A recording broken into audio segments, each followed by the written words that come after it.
तर बुलढाण्यात तब्बल 68 वर्षांनंतर 43 अंशांवर गेलाय, त्यामुळे रस्त्यावर अघोषित संचारबंदी लागू केल्याचं चित्र पाहायला मिळतंय।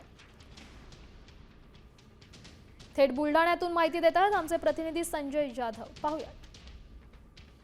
बुलढाणा जिल्ह्याचं दिवसेंदिवस तापमान वाढताना दिसत आहे। 1958 साली बुलढाण्याचं तापमान 42.2 असं नोंदवलं गेलं होतं।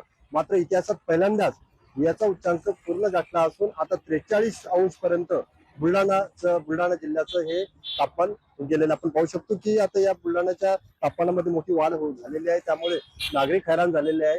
सातत्याने या शहरामध्ये जे थंड हवेचे ठिकाण म्हणून इंग्रजांनी घोषित केलं होतं आणि इंग्रजांचं वास्तव्य त्या काळात इथे होतं आणि त्यानंतर बुलढाण्याचं तापमान हे हळूहळू वाढत गेलं। आजूबाजूच्या जंगल परिसराची वृक्षतोड मोठ्या प्रमाणात झाल्यानं आणि या बुलढाण्याचं शहरीकरण वाढल्यानं त्यामुळे बुलढाण्याचं तापमान हे आता मोठ्या प्रमाणात वाढलं आहे आणि त्यामुळे आता नागरिक सुद्धा हैराण झालेले आहे। सातत्याने प्रशासन आणि आरोग्य विभाग हे बुलढाण्यातील नागरिकांना आणि जिल्ह्यातील नागरिकांना काळजी घेण्याचं आवाहन करत आहे आणि येत्या 7 दिवसात पुन्हा उच्चांक गाठण्याचा सुद्धा इशारा तापमान हवामान खात्याने दिलेला आहे।